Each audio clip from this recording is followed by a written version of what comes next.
Okay, magandang umaga mga bata! So ngayon, bago natin simulan ang ating panibagong aralin, maaari ba kayong sabay-sabay na tumayo at magdasal sa ating Panginoon? So, in the name of the Father, the Son, the Holy Spirit, Amen. So ngayon, bago kayo umupo, magkakaroon muna tayo ng pampasigla. So alam niyo ba yung kantang May Tatlong Baby? Okay, sabayan niyo ako mga bata! Okay. May tatlong baby akong nakita, mataba, mapayat mga bibig, ngunit ang may pakpak sa likod ay isa. Siyang literal at sabi ng kwak kwak, kwak kwak kwak, kwak kwak kwak.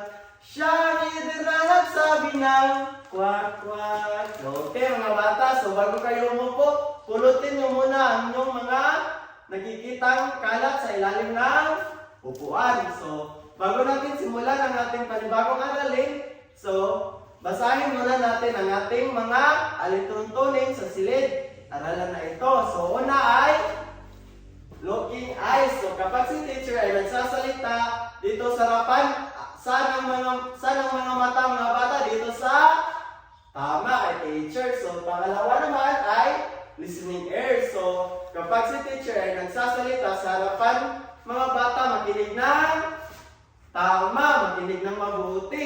So, pangatlo naman ay quiet mouth. So, kapag si teacher o kaya ang inyong classmate ay nagsasalita, huwag maingay, mga bata. So, ang pangapat natin na alituntunin ay helping hands.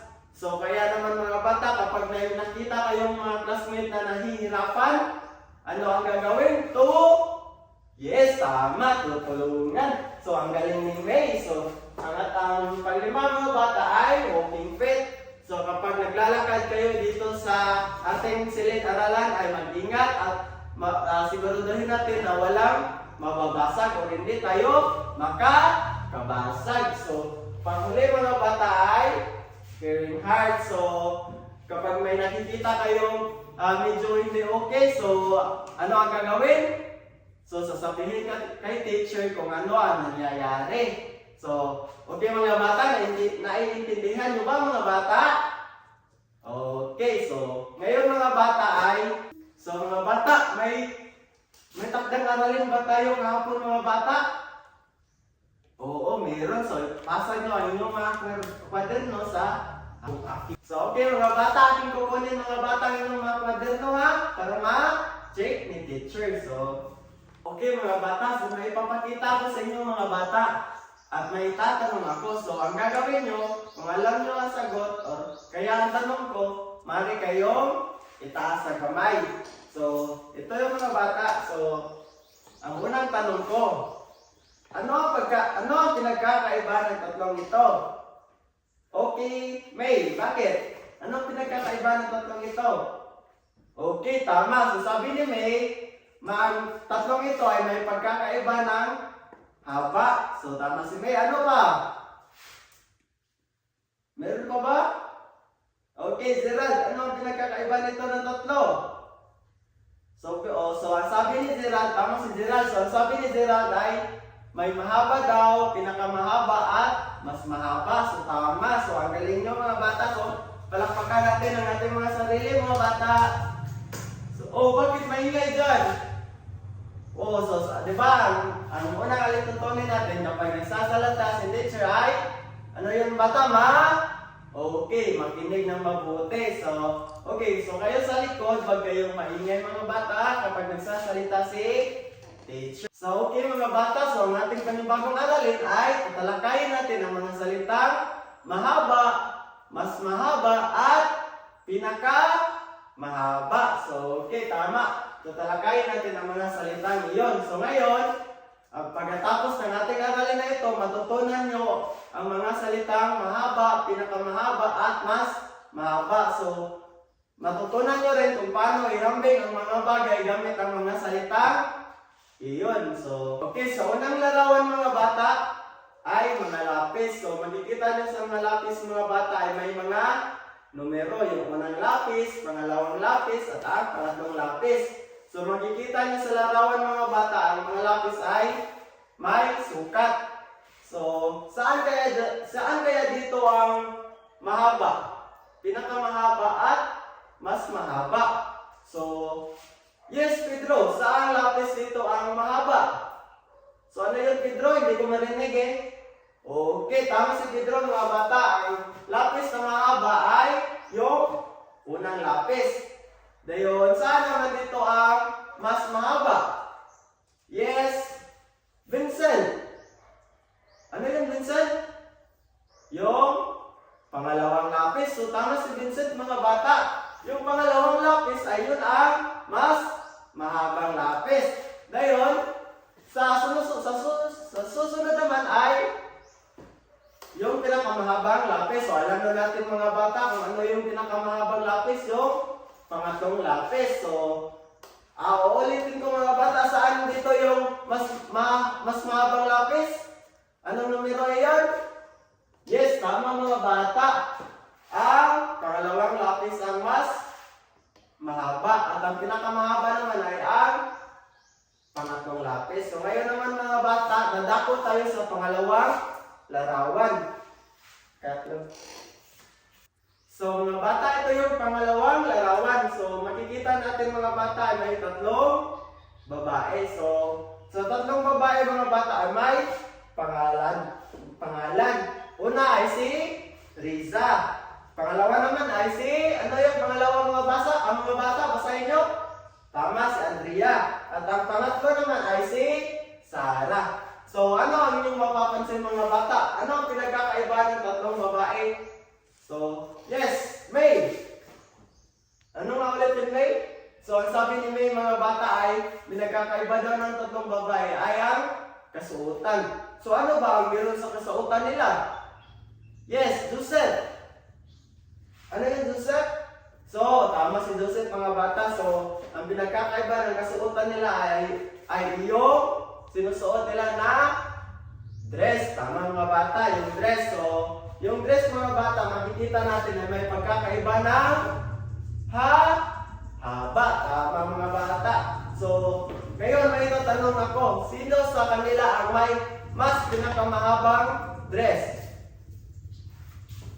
Yes, May. Yes, tama si May, mga bata. Ang may kasuotan na dress na mahaba ay si Sarah. Sino naman dito yung may kasuotan na mahabang dress? Yes, Jude. Yes, tama si Jude, mga bata. Si Riza. Si Riza yung nagsusuot ng mahabang dress. Yung mas mahabang dress naman, mga bata, sino naman? Yes, tama si Andrea. Ang galing nyo, mga bata, kapakadating ng ating mga sarili. So ngayon naman, tatakot tayo sa panghuling larawan. So sa panghuling larawan, mga bata, makikita natin ang grupo ng mga kahoy. So sa mga kahoy, mga bata, ay may numero kayong makikita. Yung unang kahoy, pangalawang kahoy, at ang pangatlong kahoy. So ngayon, mga bata, base sa ating pinag-usapan kanina, so alin itong kahoy ang mas mahaba? So saan ito? Yung una ba? Yung pangalawa? O kaya yung pangatlo? So saan ito, mga bata? Yung mas mahabang kahoy?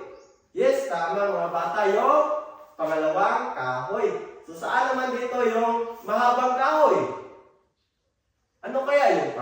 Yung una, yung pangalawa, o kaya yung pangatlo? So, di ba ang pangalawa ay yung mas mahabang kahoy? Siguro yung sagot yan kaya yung una or ang pangatlo. So, saan dito, mga bata?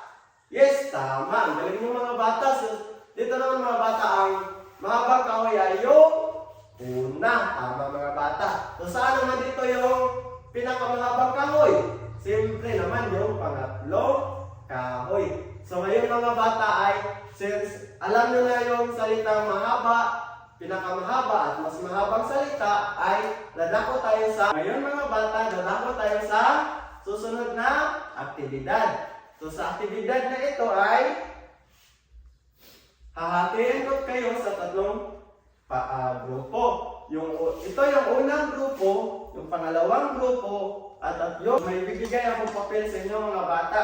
So dito sa papel, ang gagawin niyo ay may puzzle dito. So ang gagawin niyo ay iuuna nyo kung ano yung mahaba, mas mahaba at pinakamahaba sa kanila. So, pipili kayo ng leader bawat grupo. So, ibibigay ko ito sa inyo. Ito yung unang grupo, pangalawang grupo, at ang pangatlong grupo. Bibigyan ko kayo ng 5 minuto. Okay, kamusta kayo? Ito yung unang grupo. Tapos na ba kayo mga bata? So, hindi pa sila tapos. Dito naman sa pangalawang grupo. Okay, malapit na silang matapos mga bata. So, ang panguling grupo. Okay, tapos na yung ang panguling grupo mga bata. So, tapos na sila. So, sino kaya ang pangalawang matatapos? Okay, yung unang grupo, malapit na matapos. Okay, tapos na din yung pangalawang grupo mga bata. At tapos na rin ang unang grupo. Titignan ko ang base sa inyong ginawa. Yung unang grupo ay so okay mga bata, base sa inyong ginawa ay lahat kayo ay nakakuha ng perfect score. So ngayon naman, base sa ating aktibidad, so alam kong nakukuha o naiintindihan ninyo ang ating aralin na ito. So ngayon, dadako tayo sa pagsusulit. So,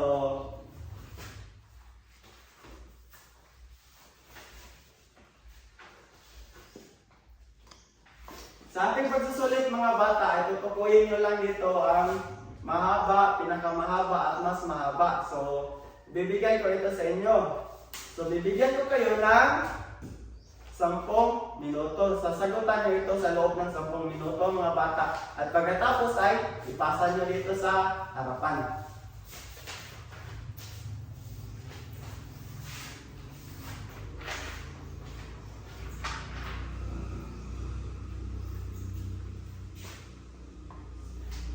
So may 5 minuto na lang kayo mga bata para matapos ang inyong sinasagutan.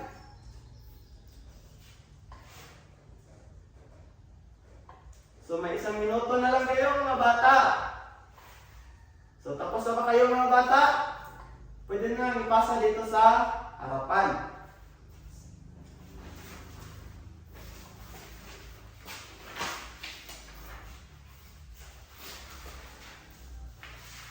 So base sa inyong mga kasagutan dito sa inyong mga papel mga bata, nakikita ko na naiintindihan nyo talaga ang ating mga aralin ngayon. So, si Mia ay nakakuha ng 9 points. So, si Mia ay may isang mali lamang. So, ang galing ni May. Palakpakan natin si May mga bata. So, ngayon naman, susunod natin titignan ay si Vincent. So, ang galing ni Vincent mga bata. Nakakuha siya ng perfect score. So, alam nyo na mga bata. So, ang galing nyo. Palakpakan natin ang ating mga sarili mga bata. So ngayon mga bata, sa inyong takdang aralin, isulat nyo ito sa inyong kwaderno. So, sa bahay mga bata ay gumuhit kayo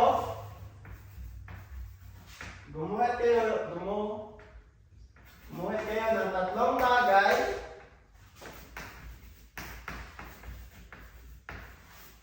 na matatagpuan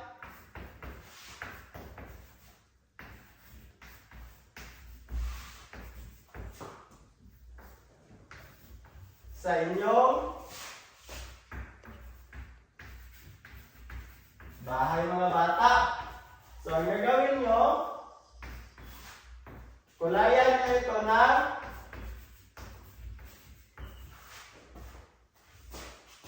pula kung mahaba. Kulayan naman ng asol kung mas mahaba. At kulayan ng dilaw kung pinaka.